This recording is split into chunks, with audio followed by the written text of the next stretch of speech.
Hari ini kita akan berbicara tentang teguh dalam ketidakpastian. Tapi saya ingin mendengar suara Anda. Kalau saya bilang God is good, Anda semua bilang all the time. Oke, kita coba dulu ya. God is good all the time. God is good. Wah, luar biasa sekali. Kalau saya boleh meminjam istilahnya Pastor Mike, yang semangat sama-sama katakan yes. Wah, beliau nggak ada, tapi saya meniru beliau ya saudara. Kita akan berbicara tentang teguh dalam ketidakpastian. Saudara, kalau mungkin beberapa dari Anda tahu bahwa saya itu hobinya berkebun ya.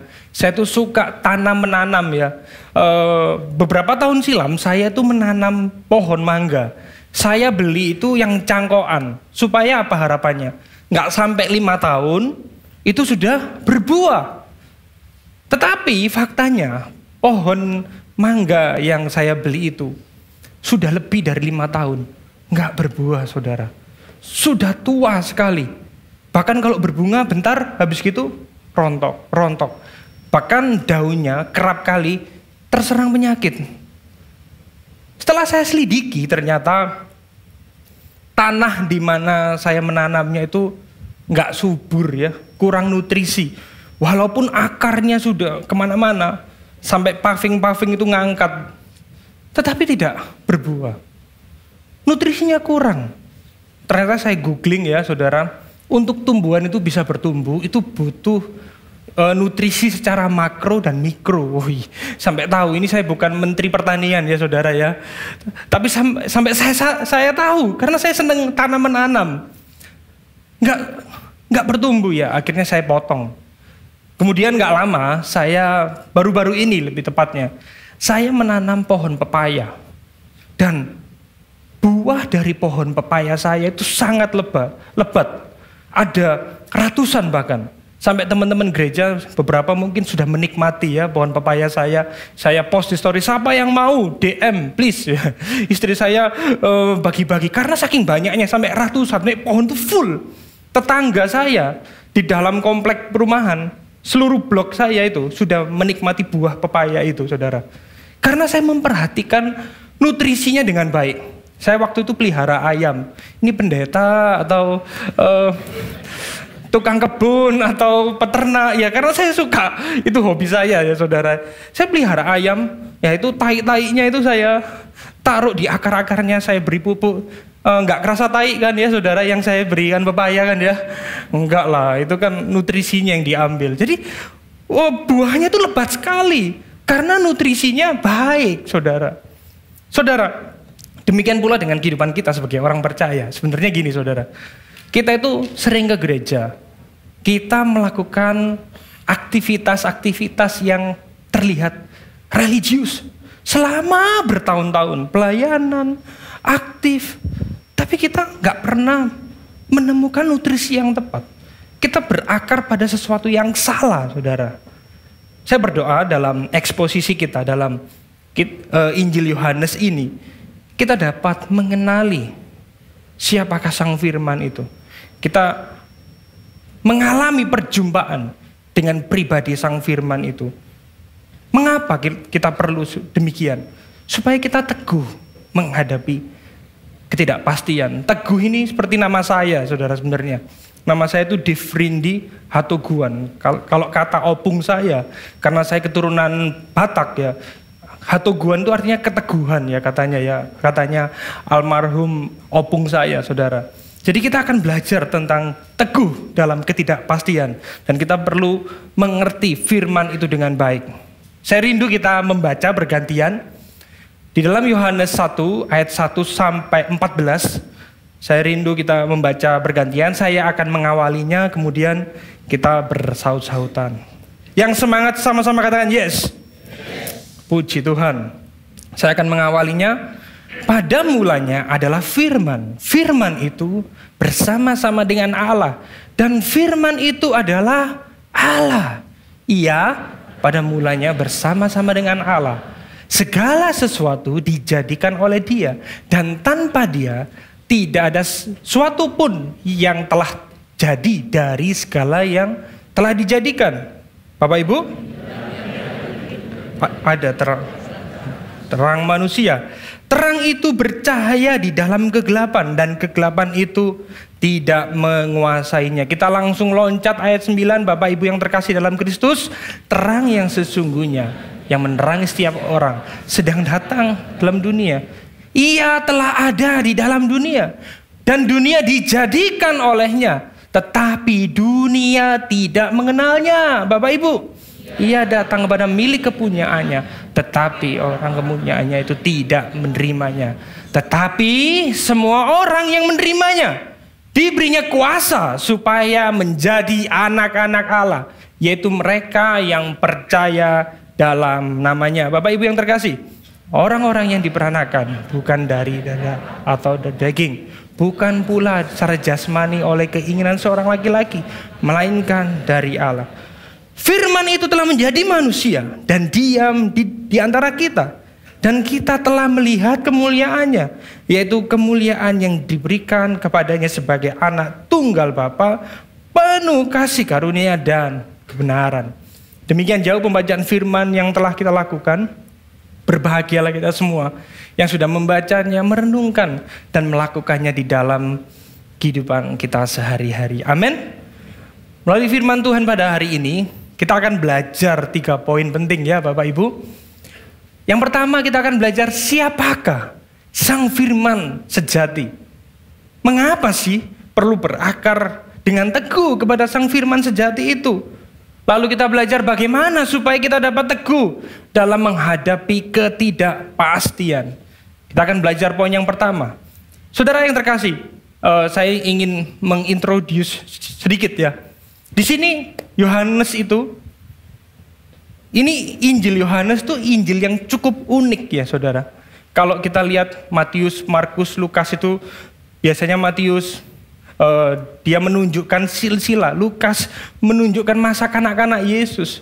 Dan kalau kita lihat Yohanes ingin menunjukkan sisi keilahian Yesus Kristus. Dan kita akan belajar ya saudara, siapakah Sang Firman itu. Kita baca sama-sama sekali lagi Yohanes 1 ayat 1. 1, 2, 3. Pada mulanya adalah Firman itu bersama-sama dengan, dan Firman itu adalah Allah. Dalam nats ini, Rasul Yohanes ingin berbicara kepada orang Yahudi dan orang-orang non-Yahudi. Kenapa saya tahu bahwa Yohanes ingin berbicara kepada orang Yahudi dan non-Yahudi? Karena Yohanes mengutip kata-kata pada mulanya. Ini sesuatu yang tidak asing bagi kalangan orang Yahudi. Dia mengutip Kejadian 1 ayat 1. Wah, di sini orang Yahudi langsung boom, ingat. Wah, ini ngomongin Allah, ngomongin firman, karena di sini dijelaskan bahwa pada mulanya Allah menciptakan langit dan bumi. Sama-sama menggunakan frasa pada mulanya. Sama-sama katakan pada mulanya. Dan Yohanes juga ingin berbicara kepada orang non-Yahudi. Karena di sini dia menggunakan istilah firman itu logos.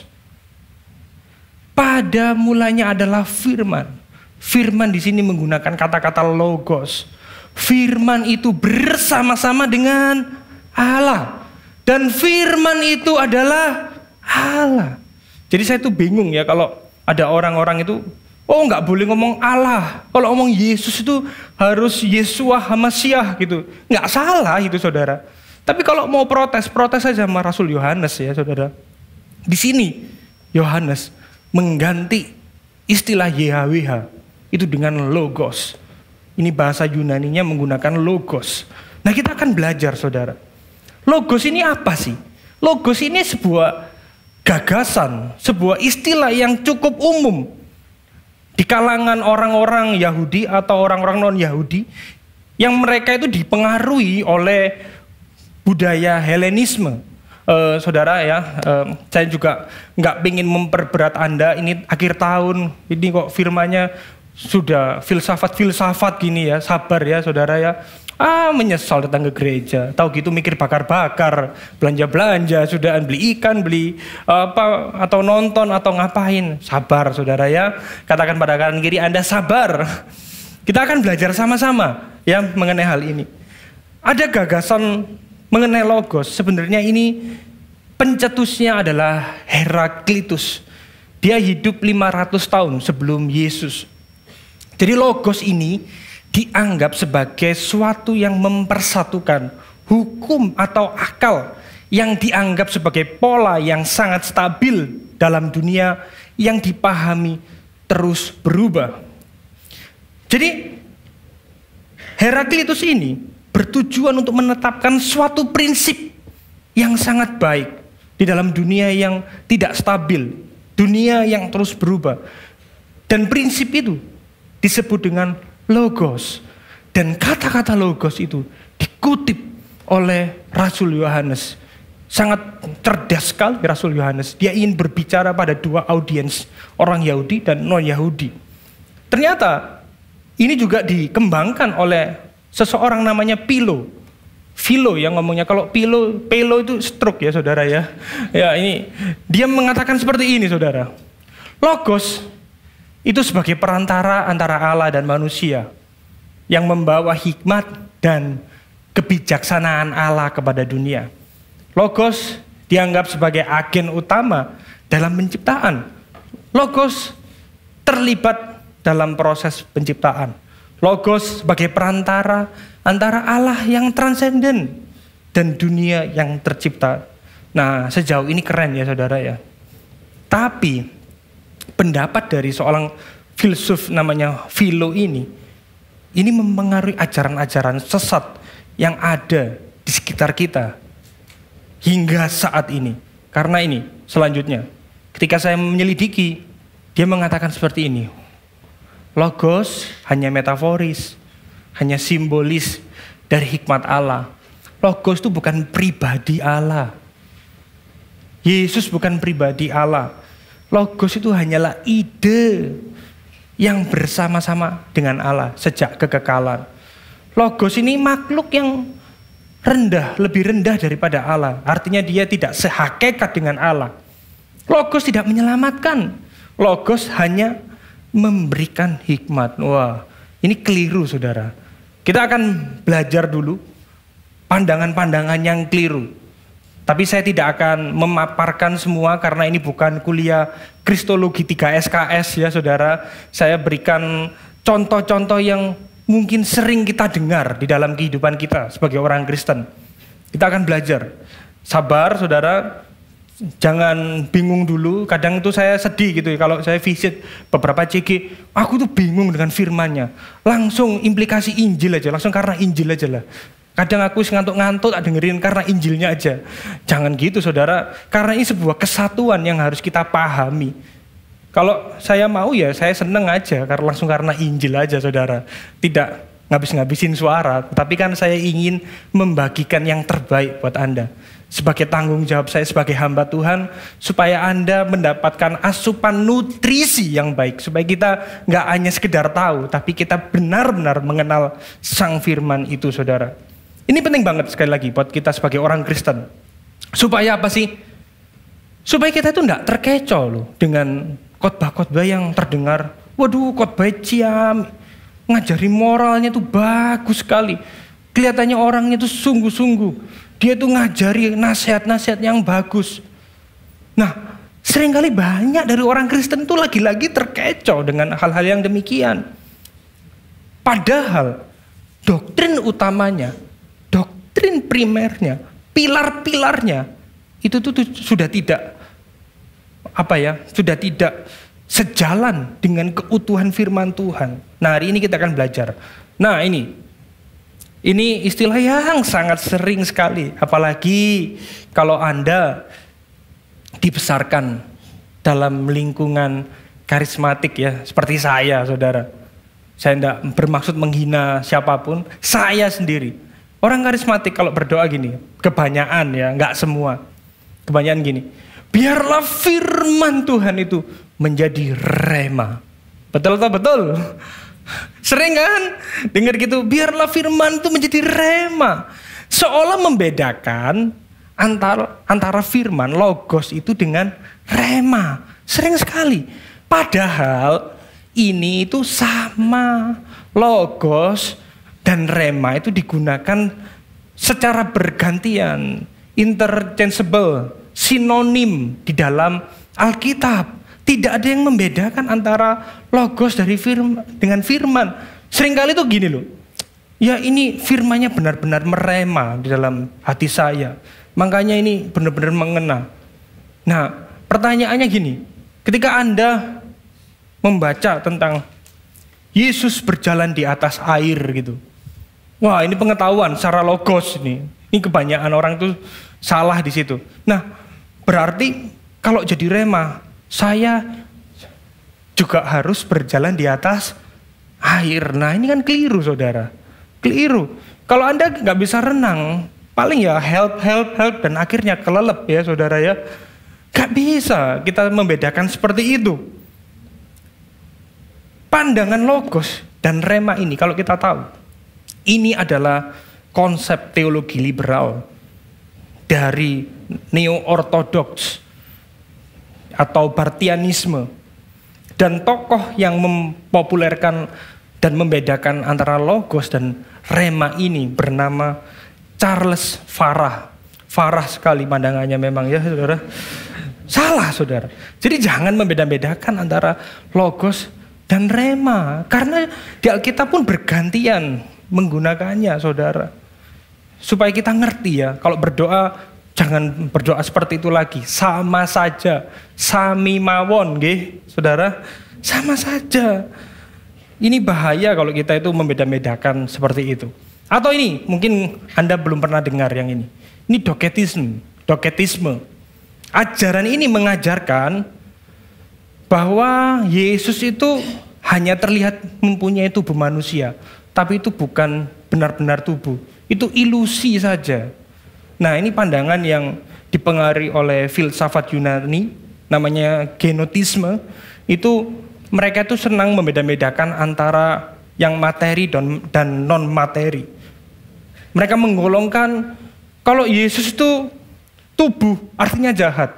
Karena mereka berpandangan bahwa yang materi itu jahat dan yang non materi itu baik. Yang rohani, yang sifatnya bukan fisik itu baik. Nah mereka suka membanding-bandingkan ini. Ini salah satu ajaran yang keliru. Mungkin ini tidak terlalu populer. Tetapi ini mungkin lebih populer bagi Anda. Ini pandangan namanya Arianisme. Logos dianggap sebagai makhluk pertama yang diciptakan oleh Allah Bapa. Logos memiliki status lebih rendah dari Allah Bapa. Nah Arianisme ini mbah buyutnya, makconya, saksi Yehova, saksi Yehuwa. Paling enggak ketika saya memberikan kisi-kisi sedikit ini tentang kristologi, ketika nanti Anda didatangi saksi Yehova, paling enggak Anda kalau nggak bisa nyerang, paling enggak minimal defense lah ya saudara. Anda ngerti dikit-dikit, nggak bingung, waduh gimana nih jawabinya. Nah mereka mengatakan bahwa Yesus ini tidak setara dengan Bapa. Dia hanyalah ciptaan dari Bapa.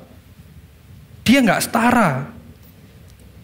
Saksi Yehova dengan jelas mengatakan Yesus Kristus bukanlah Allah. Wih, bahaya sekali. Tapi ternyata pandangan ini juga ada di dalam golongan kita sebagai orang Kristen. Menganggap bahwa Yesus itu hanya subordinat. Artinya kalau Allah pun Allah level 2. Ada level-levelnya, bukan seperti mie yang di sana itu saudara ya, perempatan, tahu kan ya. Saya nggak sebut merek, nanti nggak di endorse soalnya di sini ya saudara. Jadi Yesus ini hanyalah Allah level 2. Ini bahaya. Yesus bukan Allah level 2. Atau ini Unitarianisme. Yesus dianggap sebagai manusia yang luar biasa. Dia itu dianggap nabi, guru, Mesias, tapi tidak memiliki keilahian yang setara dengan Bapa, mirip. Banyak. Bahkan ini beredar di kalangan Kristen hari ini. Banyak orang Kristen tidak menyadari hal ini. Wah, khotbahnya bagus. Khotbahnya ngajari hormat sama orang tua, bagus. Tapi lihat, kalau ada pengajaran yang mengajarkan bahwa Yesus tidak setara dengan Bapa, bisa dipastikan itu adalah ajaran sesat, saudara. Saya tidak ingin menyesatkan orang. Saya pun mengasihi orang-orang tersebut, saudara. Tapi saya juga mengasihi Anda supaya Anda tidak keliru di dalam memahami doktrin-doktrin ini, saudara. Doktrin-doktrin ini, doktrin Tritunggal, itu sudah final 325 saat konsili Nikea. Udah final. Doktrin Kristologi sudah final. Tetapi ajaran-ajaran itu kembali booming. Karena apa, saudara? Waduh, pendetanya itu bagus sekali ngajarnya. Orang sampai tersentuh loh. Bahkan orang non-Kristen pun terberkati loh. Bahkan kalangan seberang kita, waduh, itu salah satu orang Kristen cerdas. Wih, kalau dianggap cerdas oleh golongan yang lain, artinya itu sudah bertentangan dengan iman Kristen, saudara. Kita harus waspada. Perlu aware kayak gitu. Jangan cuek, saudara. Penting sekali sebagai orang Kristen kita itu mengetahui doktrin yang benar. Supaya kita apa? Teguh. Implikasinya sangat luas sekali ketika kita mempelajari Kristologi dan Allah Tritunggal. Ini bukan sekedar, waduh keren, aku di Gibeon Church ngerti doktrin. Aku ngerti doktrin reform Injili. Bukan itu. Tetapi ini mengandung implikasi yang mendalam dalam kehidupan kita sebagai orang percaya. Amin, saudara. Kita harus tahu, saudara. Lalu bagaimana dengan pandangan yang benar tentang ini? Sang Firman, Yesus, itu memiliki posisi yang setara dengan Allah Bapa. Perhatikan ya. Bukan hanya sekedar ide atau hikmat yang keluar dari pikiran Bapa. Namun, Logos, Yesus Kristus adalah pribadi kedua dari Allah Tritunggal yang sudah ada sejak kekekalan, saudara. Nah, argumentasinya selalu kayak gini. Kalau Yesus itu memang setara dengan Allah Bapa, kenapa kok dia nurut dengan kehendak Bapa? Ini argumentasi yang cukup populer, yang serangan-serangan yang diberikan kepada kita orang-orang Trinitarian, orang-orang Tritunggal. Loh, kalau setara nggak harus nurut dong. Contoh, kalau karyawan nurut sama bos, artinya kan di sana ada hierarki, ada level, ada jabatan. Kalau Yesus nurut sama Bapa, artinya hakikatnya Yesus, levelnya Yesus ini nggak setara dengan Allah Bapa. Sering diberikan seperti itu, saudara. Kalau kita nggak ngerti, oh iya juga ya, masuk akal ya. Kita bisa manggut-manggut, saudara. Bahaya. Kita tidak bisa memahami firman Tuhan itu hanya sepenggal. Kita tidak bisa menafsirkan Alkitab secara individu, secara isolatif. Kita harus memperhatikan konteks secara menyeluruh, saudara.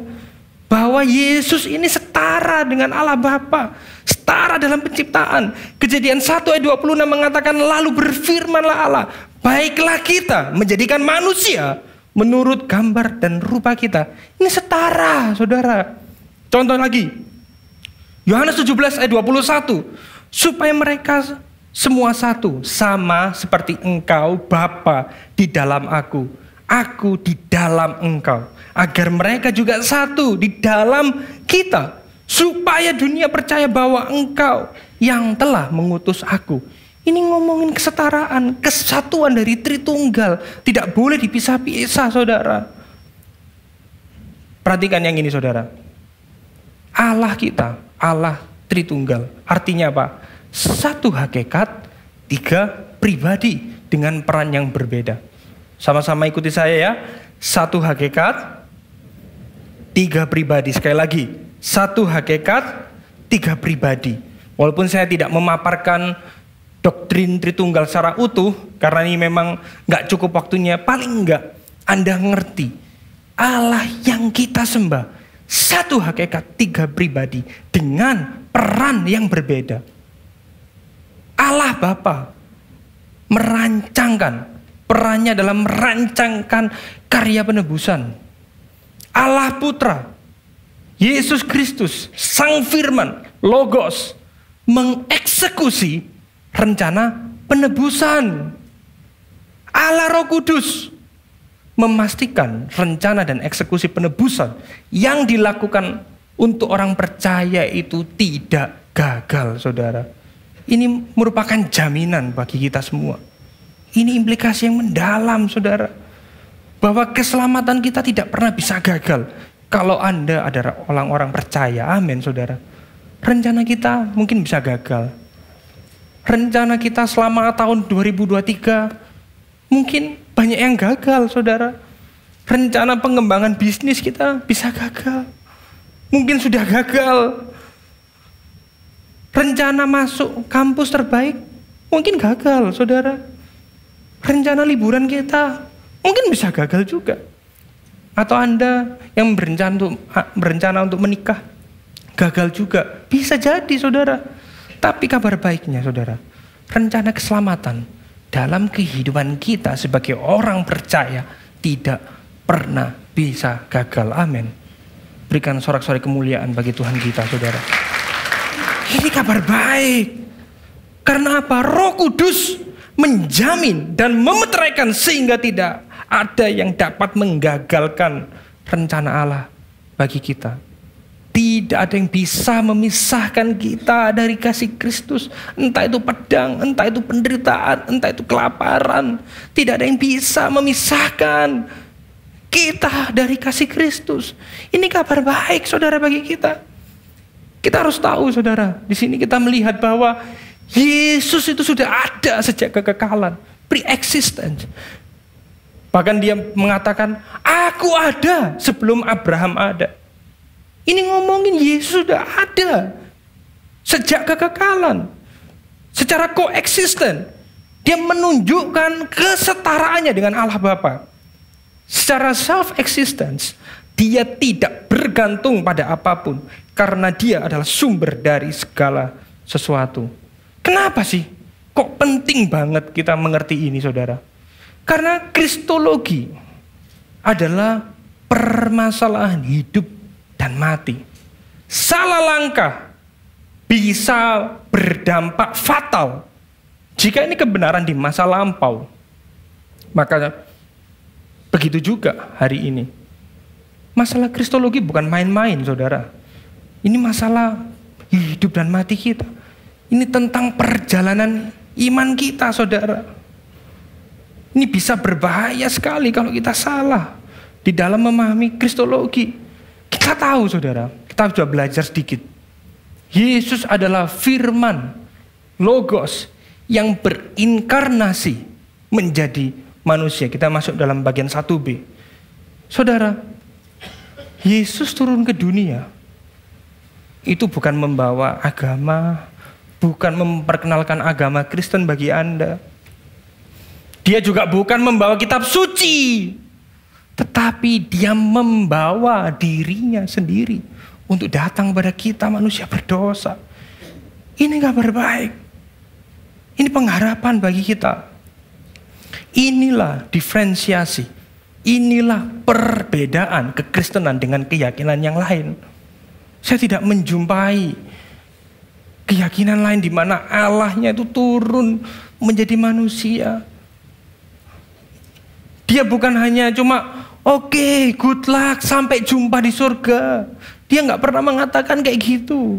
Aku menyertai engkau, aku mengambil rupa sebagai manusia. Inilah pentingnya ketika kita memahami bahwa Yesus, dia itu Allah sejati dan manusia sejati. Mungkin pertanyaannya seperti ini, saudara. Untuk apa sih Tuhan Yesus, dia yang adalah Allah sejati itu, harus menambahkan natur manusia, natur daging pada natur ilahinya? Allah kita tuh Allah sejati, manusia sejati. Tuhan Yesus itu dia adalah Allah yang sejati, tetapi manusia sejati. Tidak bercampur naturnya. Bukan 50-50, tetapi manusia sejati, tetapi Allah sejati. Nah, ini mungkin sedikit rumit bagi otak kita yang terbatas. Tetapi disinilah kita mengerti keindahan kekristenan, saudara. Ini mengandung implikasi dan aplikasi yang mendalam dalam kehidupan kita sehari-hari sebagai orang percaya. Ketika dia mengalami dan dia mengambil rupa manusia, dia benar-benar mengalami apa yang kita alami. Dia benar-benar menderita. Dia benar-benar kesakitan. Dia bukan pura-pura sakit ketika dicambuk. Ketika lapar dia bukan pura-pura lapar. Yang suka pura-pura drama itu kan kita ya saudara ya. Minimal Anda suka drama Korea minimal ya saudara. Kita suka drama saudara. Makanya ya tahun 2024 kurangi drama, banyakin berkarya saudara. Amin. Kita tuh suka pura-pura, kita suka drama saudara. Saya pun sama anak saya umurnya 3 tahun dan satunya 10 bulan. Saya sering main dengan Bri, anak saya umur yang 3 tahun itu cewek. Ketika didorong dikit, wow saya terpelanting jauh. Didorong dikit saya terpelanting jauh, ketawa-ketawa. Itu untuk, saya pura-pura untuk menghibur. Padahal kekuatannya ya enggak sekuat itu. Tuhan bukan pura-pura. Wah aku menderita untuk nyenengin kamu. Ini bentuk solidaritasku sama kamu. Bukan cuma gitu. Tetapi dia benar-benar menderita. Dia benar-benar merasakan kesengsaraan itu, saudara. Yesus, dia adalah Allah sejati. Dia merengkuh kerapuhan kita. Merengkuh kerapuhan natur manusia. Supaya apa sih, saudara? Supaya kita yang rapuh. Supaya kita yang gampang galau. Kita yang gampang khawatir. Kita tidak merasa mengalaminya sendiri. Karena Yesus pernah mengalami yang kita alami, saudara.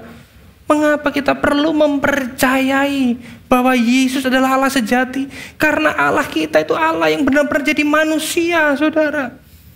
Ketika Yesus mengalami pencobaan di padang gurun. Ketika dia berpuasa 40 hari. Pencobaan yang dialaminya itu mewakili setiap pergumulan dan tantangan yang kita hadapi hari-hari ini. Dia mengalami kelaparan. Kita semua pasti pernah merasakan lapar. Dia mengalami cobaan supaya dia itu signifikan di hadapan Allah. Dia Allah, nggak perlu. Dia suruh loncat. Saya percaya dia bisa, tapi bukan itu tujuannya. Dia turun ke dunia, bukan untuk show off kalau dia itu sakti, bukan. Bukan cuma itu, saudara. Kita kan seneng kan dianggap, wih hebat, wih mampu. Yesus dicobai demikian, tapi dia menang, saudara. Dia ditawarkan seluruh kerajaan, ini akan jadi milikmu. Ini kan keinginan mata, saudara. Sama, kita kan dicobai keinginan mata, saudara. Waduh, tetanggaku punya mobil baru, waduh beli rumah baru. Kita pengen, kita bersaing habis-habisan, keinginan mata. Padahal kita belum tentu butuh, saudara. Ya tapi, Pastor Dave, tapi Bang Dave, gimana? Nyetir setirnya Honda CR-V lebih enak daripada setirnya Honda Beat. Kita kan sering dicobai seperti itu. Tapi Yesus menang. Ini kabar baik dan penghiburan bagi kita. Kita yang ada dalam Yesus Kristus. Kita akan dimampukan untuk menang.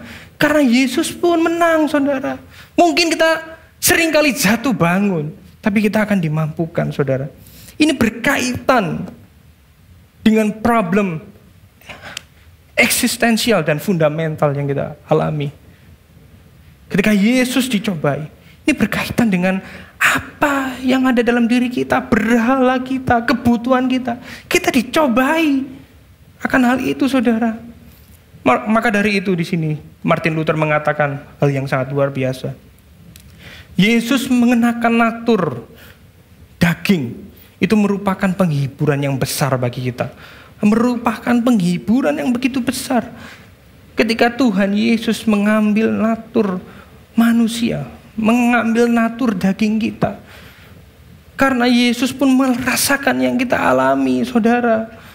Dan kita belajar, saudara. Melalui pribadi Yesus Kristus, kita mengerti bahwa Allah yang kita sembah, dia adalah Allah yang transenden, tetapi juga imanen. Dia adalah Allah yang berkuasa, Allah yang super power. Dia adalah Allah dengan otoritas tertinggi atas semesta. Tetapi di lain sisi, dia juga Allah yang imanen, Allah yang dekat. Dia Allah yang merengkuh kerapuan kita, mengerti kekhawatiran kita, mengerti kesedihan kita. Dia merasakan ditinggalkan, dia merasakan dikhianati, dia merasakan kelaparan, dia merasakan ketakutan. Ketika di Taman Getsemani, saudara, dia membatasi diri di dalam natur manusianya. Ketika Yesus mengambil natur manusia, itu memungkinkan dia untuk merasakan penderitaan-penderitaan yang kita alami, saudara. Amin. Poin yang kedua, kita belajar mengapa kita perlu berakar kepada Sang Firman sejati. Kita mau membaca sama-sama dari Yohanes 1 ayat 4-5. Kita baca sama-sama, Bapak Ibu yang terkasih dalam Kristus. 1, 2, 3. Dalam Dia ada, dan hidup itu adalah terang, itu bercahaya di dalam kegelapan, dan kegelapan itu tidak menguasainya. Di sini sangat menarik, saudara. Di dalam Dia ada hidup. Hidup di sini Yunaninya menggunakan kata-kata zoe. Katakan sama-sama zoe. Zoe ini berbicara tentang hidup kekal. Di dalam Kristus ada hidup kekal, saudara. Di dalam Dia ada hidup kekal. Kemudian ayat berikutnya, terang itu bercahaya. Yesus itu adalah sumber terang itu sendiri. Pertanyaannya gini, Sang hidup kekal mengapa harus datang dan memberikan terang itu pada kita? Karena hati kita itu cenderung suka yang gelap-gelap, saudara. Kita menyukai hal-hal yang cemar. Kita menyukai hal-hal yang jahat. Bahkan kecenderungan kita suka dengan hal-hal yang sifatnya sementara. Kita tuh hanya mikir, ya apa ya besok? Ya apa ya, bisa makan nggak ya? Gimana ya menghadapi tahun 2024? Gimana ya? Kita itu kan pikirannya tuh hal-hal yang sementara. Sementara Sang Firman yang kekal itu datang untuk menawarkan, memberikan hidup kekal bagi kita. Dengan kata lain, jangan hidup di dalam kehidupan sementara ini. Kamu boleh berkarya, kamu boleh bekerja, tetapi pikiranmu jangan hal yang sementara. Ini loh, aku datang kepadamu, Sang hidup, memberikan kepadamu hidup kekal. Aku memberikan terang supaya kamu tahu di mana ada area-area yang gelap di dalam kehidupanmu. Aku mau menuntun engkau. Terang itu menyatakan setiap dosa kita, setiap kelemahan kita. Dan pada akhirnya kita mengerti bahwa kita membutuhkan Sang terang itu untuk menyelamatkan kita, membutuhkan anugerah itu, saudara. Ketika Yesus datang ke dunia, Dia memberikan harapan bagi kita. Kita perlu bertobat, saudara. Seringkali pikiran kita itu cenderung memikirkan hal-hal yang sementara. Sehingga Sang Firman memberikan hidup kekal untuk menerangi kegelapan hati dan pikiran kita sebagai umatnya. Pikirannya kita apa sih? Gimana untuk sukses? Gimana menikah dengan orang yang kaya? Gimana caranya menambah aset? Gimana supaya aku tambah terlihat tampan dan rupawan? Gimana tabunganku makin banyak? Itu bukan gak boleh. Tapi berapa banyak orang itu khawatir? Berapa banyak orang itu overthinking? Berapa banyak orang itu galau ketika memikirkan itu semua, saudara? Bukankah itu sering terjadi pada diri kita? Bukankah itu yang membuat kita sering insomnia, saudara? Membuat kita takut menghadapi hari esok. Oleh karena itu, saudara, kita diingatkan bahwa pengharapan kita itu bukan terletak pada situasi yang kita alami saat ini, amin.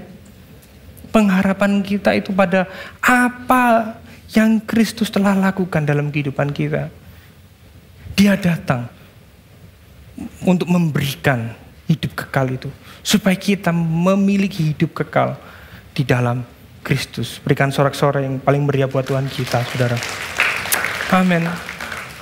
Makanya Yohanes 8 ayat 12 mengatakan, maka Yesus berkata pula pada orang banyak. Katanya apa, saudara? Akulah, barang siapa mengikut aku, ia tidak akan berjalan dalam kegelapan, melainkan ia akan mempunyai terang hidup, saudara.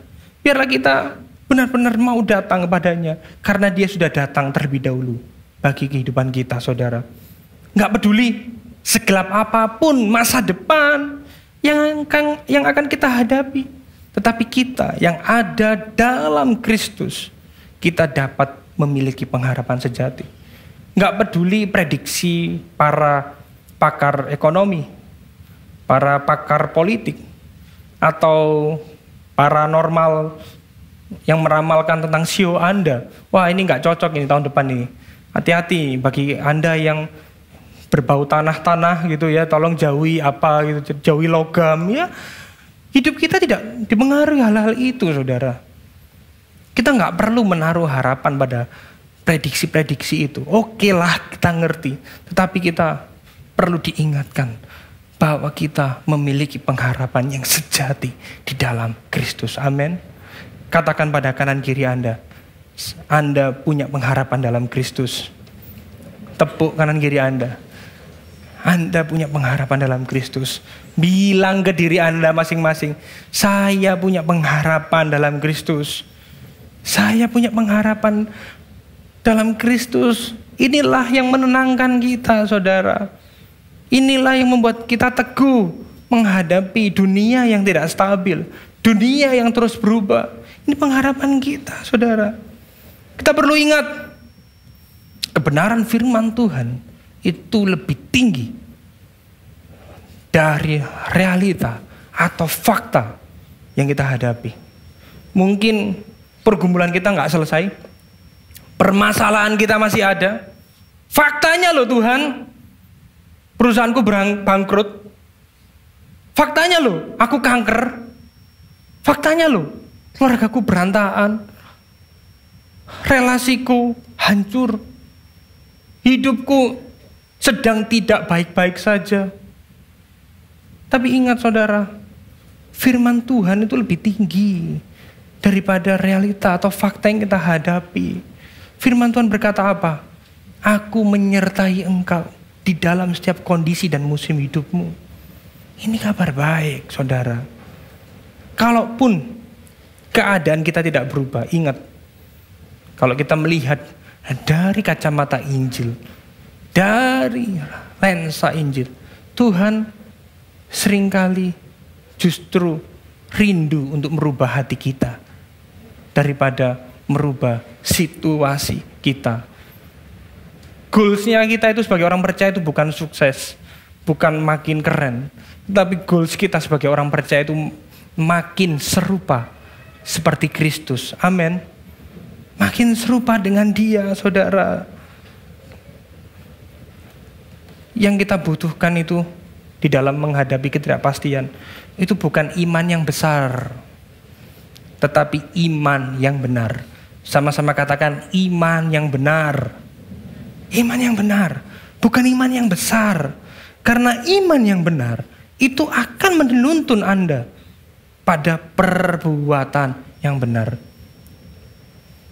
Makanya Yesus Kristus mengatakan, gak peduli imanmu sebesar biji sesawi.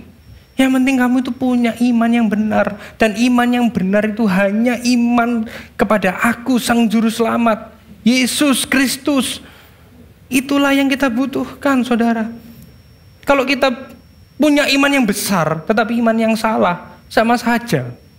Pohon mangga saya sudah berakar, tapi gak ada nutrisi. Karena dia tidak ada menemukan sumber yang benar. Buat apa? Kita punya bangunan yang megah, tetapi nggak ada fondasinya. Tinggal nunggu waktu, gempa bumi. Atau mungkin kena cuaca, bisa retak, konstruksi itu bisa roboh. Makanya bangunan di samping ini lama sekali kan membangun fondasi. Supaya apa? Tidak roboh. Demikian pula dengan iman kita sebagai orang Kristen. Kita perlu berakar kepada sumber firman sejati, kepada Sang Firman, kepada pribadi Sang Firman itu, supaya kita teguh menghadapi ketidakpastian. Maka kita perlu berakar pada Sang Firman itu sendiri, yaitu Yesus Kristus. Amin. Di poin yang ketiga, kita belajar bagaimana supaya kita dapat teguh menghadapi ketidakpastian. Yohanes 1 ayat 12 mengatakan demikian, saudara. Kita mau baca sama-sama aja ya. Oke, 1, 2, 3. Tetapi semua orang yang menerimanya diberinya kuasa supaya menjadi anak-anak Allah, yaitu mereka yang percaya dalam namanya. Amin. Kita semua orang-orang yang sudah menerima Kristus, amin. Yang sudah menerima Kristus boleh lambaikan tangan. Wow, luar biasa. Saya tidak perlu altar call di sini ya, karena kita semua sudah terima Kristus. Saya berdoa kita benar-benar mengerti bahwa ini adalah anugerah, saudara. Ini adalah kasih karunia. Kalau kita dapat menerima Kristus sebagai Tuhan dan Juru Selamat kita, sesungguhnya itu adalah karya Roh Kudus yang memampukan kita. Bukan kuat gagah kita, bukan kita yang memilih Dia, tetapi Dia yang sudah memilih kita sejak kekekalan. Ini kabar baik, ini pengharapan bagi kita sebagai orang percaya. Tapi yang menarik ini, saudara, Yohanes pasal 1 ayat yang 12b mengatakan demikian, yaitu mereka yang percaya dalam namanya. Percaya di sini ternyata menggunakan pisteo. Pisteo ini ngomongin iman, percaya yang aktif. Bukan cuma asal ya percaya, ya percaya. Di dalam Yohanes ini, Injil Yohanes, ada 98 kali kata percaya. Ini menunjukkan bahwa ini sesuatu yang sangat penting, yang fundamental bagi kehidupan kita sebagai orang Kristen. Penting sekali bagi kita anak-anak Tuhan untuk benar-benar mempercayakan seluruh hidup kita kepada Dia. Berita Injil itu tidak pernah mengajarkan iman yang statis, yang pasif. Namun iman yang dinamis dan terus aktif. Apa maksud iman yang aktif? Iman yang aktif itu bukan cuma, oke, ngerti secara kognitif. Kita udah belajar ya dari eksposisi kitab Galatia. Bukan cuma kognitif, bukan cuma perasaan, ya aku ngerti. Yesus adalah juru selamat buat aku. Ngerti Dia baik buat aku. Tetapi iman yang aktif, iman yang dinamis, itu iman yang mempercayakan secara total kehidupan kita, seluruh kehidupan kita kepada Dia. Itulah definisi percaya yang sesungguhnya. Dan percaya itu akan muncul, akan terejawantakan di dalam kehidupan kita sebagai orang percaya, saudara. Contohnya sederhana gini, Anda duduk di kursi masing-masing ini, percaya kan artinya kalau kursi itu mampu menanggung bobot Anda, berat Anda. Itulah contoh percaya yang paling sederhana. Kalau Anda nggak percaya, pasti Anda tidak duduk. Ini kuat gak ya? Ini besinya berapa mili? Wah, dihitung kalau Anda kontraktor. Ini kalau sekian mili artinya nggak kuat dengan beban saya yang 150. Waduh, besar sekali. Jadi, kalau Anda percaya, Anda akan duduk dengan rest. Itu ngomongin percaya secara total. Dan untuk percaya secara total itu memang kita perlu belajar, kita perlu mengenal Dia. Kita perlu untuk menggali firman Tuhan. Makanya jangan bosan-bosan, saudara. Untuk apa? Melakukan disiplin rohani. Berdoa, membaca firman, berkomunitas. Disiplin rohani itu bukan upaya kita untuk mendapat perkenanan dari Tuhan. Bukan, saudara. Tetapi supaya kita itu berakar dalam pengenalan kita akan Kristus, saudara. Kalau saya secara pribadi, dulu saya itu disiplin rohani. Supaya Tuhan itu memberkati saya berlimpah-limpah, saudara. Supaya saya itu makin dicintai Tuhan. Mungkin kalau Anda baru pertama kali hadir di Gibeon Church, mungkin Anda tidak tahu background saya sebelum saya itu menyerahkan hidup saya untuk menjadi hamba Tuhan sepenuh waktu. Saya dulu itu aktif menjadi agent properti, saudara. Saya tuh kalau mau closing, saudara, pingin closing, Tuhan kok nggak closing ya, kok nggak jualan-jualan rumah ya. Saya puasa Daniel, saudara. Saya nahan lapar, teman saya makan bakso, waduh enak, akhirnya daging. Makan empal, enggak. Supaya Tuhan berkenan, supaya dapat closingan. Saya melakukan puasa. Saya benar-benar hidup dengan penuh kekudusan, menjaga diri. Benar-benar ke gereja rajin, memberi persembahan, memberi perpuluhan. Membaca firman, doa tiap hari, puasa, itu terus. Saya mencoba menyogok Tuhan, saudara. Tetapi faktanya, ya nggak closing-closing, saudara. Tapi lucu, ketika saya kecewa sama Tuhan, nggak Tuhan-Tuhanan, nggak pelayan-pelayanan. Saya lebih dari 10 tahun itu main gitar. Saya main gitar elektrik, kemudian pelayanan jadi music director. Ada di mana saat-saat saya kayak, ya sudahlah melayani aja. Saya nggak ada getaran lagi katanya orang-orang karismatik. Pokoknya rutinitas saja. Saya juga malas berdoa, saya nggak baca firman. Gitulah, pokoknya rutin aja. Tapi lucu. Ini bukan teologi kemakmuran ya saudara. Kok saya itu open house saudara. Tiba-tiba closing. 3 rumah langsung dalam 1 bulan. Dan nilainya itu lumayan gede-gede. Saya ingat sampai hari ini saudara. Itu padahal sudah beberapa tahun yang lalu. Karena nominalnya melekat di kepala saya saudara. Itu 6,8 miliar, 5, miliar sama 3, miliar. 3,3. Closing barengan. Yang 6,8 miliar. Ini nggak dinego sama orangnya. Ini rumahnya berapa? 6,8. Bisa nego nggak? Tak teleponkan ya sama pemiliknya ya. Saya telepon. Kok, iki ditawar rumahmu. Iso nego gak? Ya namanya pemilik. Lek iso ya gak usah lah yo. Yo gak mungkin lah orang gak nego. Ya tapi tak ngomong iseng-iseng ya. Ternyata orangnya gak mau nego. Oh ya sudah gak apa-apa. Dibeli cash 6,8 M. Wih, sultan ini ya.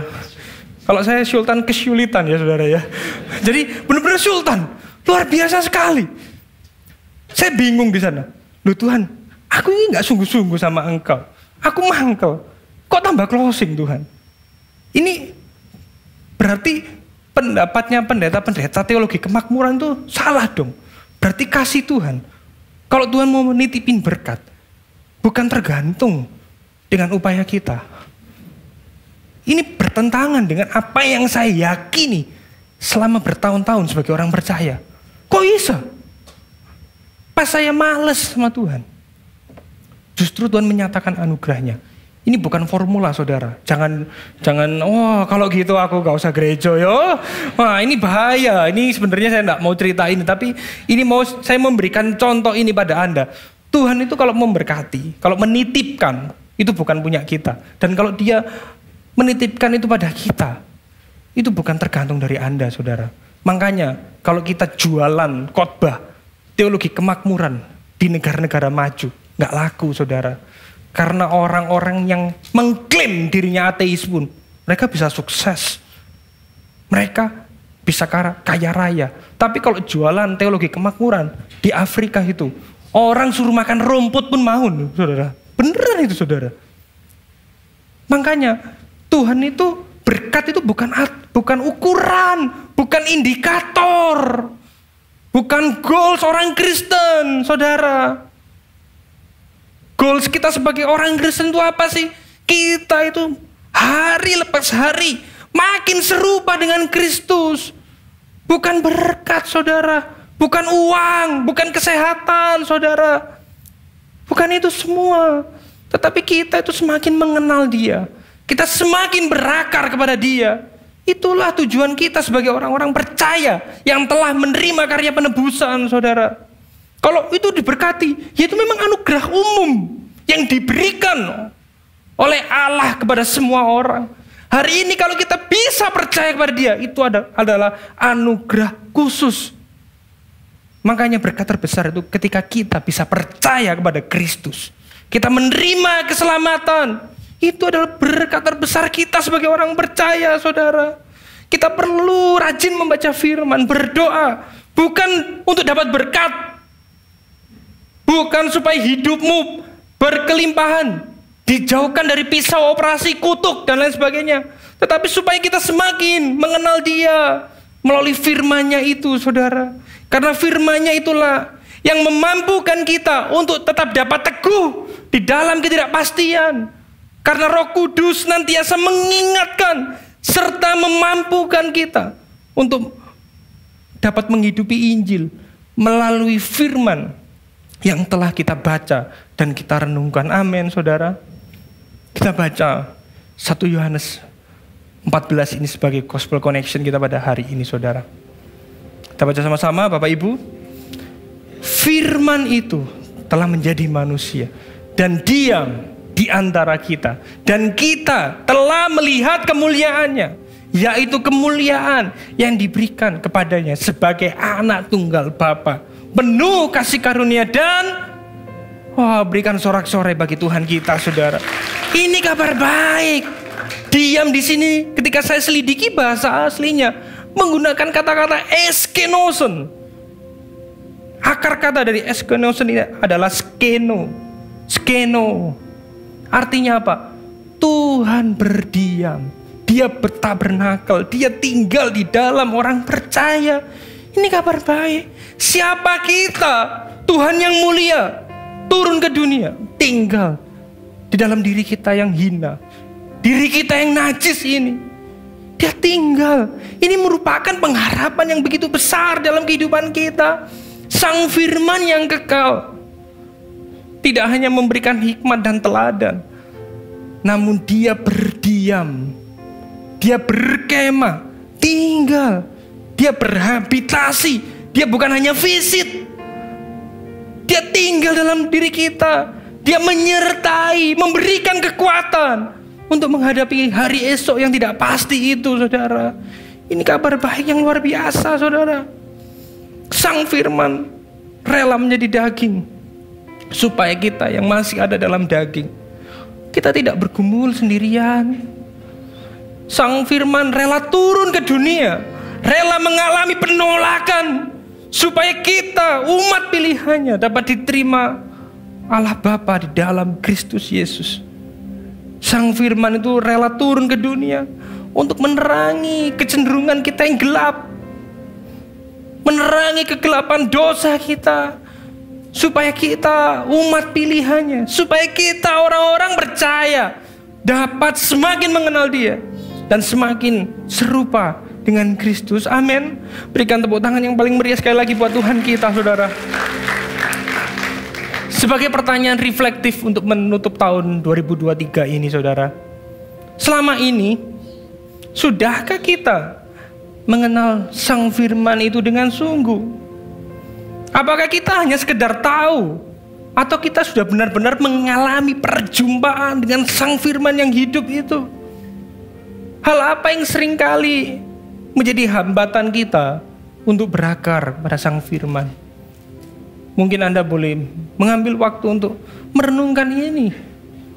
Mungkin saat ini, mungkin ketika Anda pulang nanti, mungkin ketika Anda menutup tahun 2023 nanti malam, Anda boleh mengambil waktu. Apa aku sungguh-sungguh mengenal Engkau, ya Tuhan? Apa aku ini cuma ikut-ikutan ke gereja? Apa aku ini sudah sungguh-sungguh? Kalau saya boleh usul kepada Anda untuk menyongsong tahun 2024, kalau buat resolusi itu jangan cuma Tuhan aku mau kurus, Tuhan aku mau lebih sehat. Nggak salah, tapi saya garansi nanti Februari sudah gagal lagi, saudara. Makanya awal tahun itu gym Rahmi, nanti Maret sudah mulai turun. Awal tahun biasanya banyak promo gym karena banyak orang membuat resolusi. Bukan nggak boleh, tapi buatlah resolusi yang seperti ini. Usul saya, Tuhan aku mau rajin semakin mengenal Engkau. Aku mau membaca firman-Mu setiap hari. Aku mau menyelesaikan dari Kejadian sampai Wahyu, dari Wahyu tak balik lagi Kejadian. Buatlah resolusi yang demikian. Usul saya, saudara, sebagai hamba Tuhan di tempat ini. Saya berdoa Anda mengindahkan usul saya ini, supaya Anda boleh teguh menghadapi ketidakpastian, saudara. Minta Tuhan berikan aku kerinduan. Memang aku memiliki kecenderungan untuk males. Tapi biarlah hatiku rindu. Kalau Engkau sudah memilih aku untuk diselamatkan, beri aku kerinduan untuk semakin mengenal Engkau ya Tuhan. Beri aku kemampuan, beri aku keinginan untuk semakin hari semakin menghidupi Injil di dalam setiap aspek kehidupanku.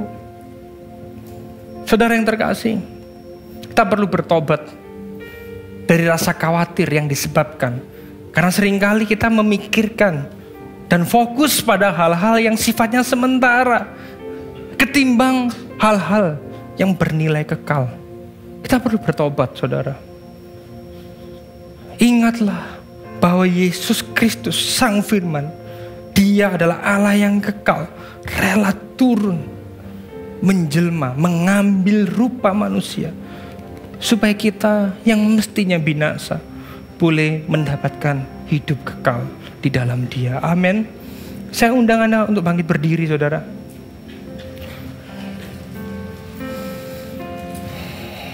Kita baca sama-sama implikasi Injil pada hari ini, saudara. Karena Sang Firman telah tinggal dalam kita, maka kita dimampukan untuk teguh dalam menghadapi ketidakpastian. Maka kita memiliki pengharapan kekal di dalam Kristus. Karena Sang Firman telah tinggal dalam kita, kita tidak perlu khawatir akan hari esok. Kita tidak perlu khawatir menghadapi hari esok, karena kita dimampukan untuk hidup serupa dengan Kristus. Amin.